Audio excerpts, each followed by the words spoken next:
Dewan Urusan Internasional Rusia cium gelagat aneh, Indonesia mau bayar 116 rupiah triliun untuk Rafale tapi kikir tebus harga murah Su-35. Harusnya sebelum menebus Rafale, Indonesia sudah lebih dulu deal dengan Su-35 Rusia. Rafale per unit berharga cukup mahal, hampir 1,6 triliun rupiah per unit, sementara Su-35 lebih murah dari itu. Rusia menjual 11 unit Su-35 untuk Indonesia lebih murah dari Rafale. Wajar saja Su-35 lebih murah dari Rafale. Dari segi teknologi Su-35 tertinggal satu langkah dari Rafale. Apalagi Rafale sudah terbukti di medan tempur, ampuh melawan musuh. Padahal United Aircraft Corporation (UAC) Rusia tengah menggenjot produksi Su-35. Bisa dibilang Su-35 ready stock.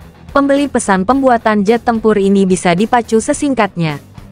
Saat ini pemesan Su-35 cuma AU Rusia dan Iran. Al Jazair, Mesir dan Indonesia meng-cancel pesanannya. Iran bakal mendapat sekitar 50 unit Su-35 sebagai upaya modernisasi angkatan bersenjatanya. Di saat ketegangan keamanan global semakin meningkat, Iran mungkin berada di titik puncak akuisisi bersejarah pesawat tempur Sukhoi Su-35 Superflanker Rusia, jelas Ain Online. Jika Iran berhasil membeli 50 unit Su-35 maka bakal menjadi lonjakan besar bagi angkatan udaranya. Pesawat tempur tersebut akan secara signifikan meningkatkan kemampuan Iran untuk melakukan operasi udara ofensif, serta menyediakan platform pencegat yang lebih mumpuni bagi pasukannya, jelasnya. Analis militer Polandia yang pernah jadi dosen di Universitas Islam Azad, Iran, Robert Zulda menilai Su-35 lebih berguna dari MiG-29 IRIAF yang sudah tua. Ia cocok sebagai jet tempur superioritas udara. Su-35 lebih serbaguna dibandingkan MiG-29 milik Iran saat ini, yang dirancang terutama untuk mencegat pesawat lain, serta Su-22 dan Su-25. Yang cocok untuk menyerang target darat. Su-35, yang dilengkapi dengan radar Irbis E, adalah jet multiguna, cocok untuk operasi superioritas udara dan serangan darat, jelasnya. Lantas kenapa Iran mau membeli 50 unit Su-35? Sebetulnya selain harga Su-35 yang tak terlalu mahal, Iran mendapat skema imbal dagang di mana jet tempur tersebut ditukar dengan ribuan drone Shahed 136. Rudal balistik jarak menengah dan bom konvensional oleh Rusia. Rusia rela menukar Su-35 dengan deretan senjata itu plus sejumlah uang demi kampanye militernya di Ukraina. Hal sama juga dilakukan Indonesia menggunakan skema imbal dagang alias tukar guling untuk 11 unit Su-35.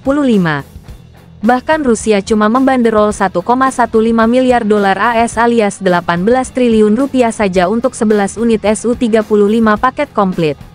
Itu pun Indonesia diperbolehkan membayar 50% total tagihan menggunakan minyak sawit atau karet. Tapi transaksi batal dan Indonesia memilih membayar 42 unit Rafale sekitar 116 triliun rupiah. Hal ini membuat pakar di Dewan Urusan Internasional Rusia Andrei Frolov mencium gelagat aneh, Indonesia royal bayar mahal Rafale tapi kikir tebus harga murah Su-35. Rupanya pembeli Rafale sebagai bargaining power Indonesia agar Prancis tetap mendukung ekspor minyak sawitnya ke Eropa. Seperti diketahui, Uni Eropa menolak ekspor minyak sawit Indonesia karena alasan sebetulnya mereka takut dimonopoli. Dengan adanya kesepakatan ini, Prancis sebagai anggota utama Uni Eropa akan memveto larangan impor minyak sawit asal Indonesia. Pihak Indonesia ingin menggunakan kontrak ini untuk menghentikan kampanye Prancis melawan minyak sawit yang dinyatakan tidak berkelanjutan akibat deforestasi. Indonesia mencapai tujuannya, jelas Frolov dikutip dari Vedomosti pada tanggal 18 Agustus tahun 2022. Memang kepentingan nasional Indonesia di atas segalanya, rela gelontorkan duit banyak untuk Rafale lalu tendang Su-35.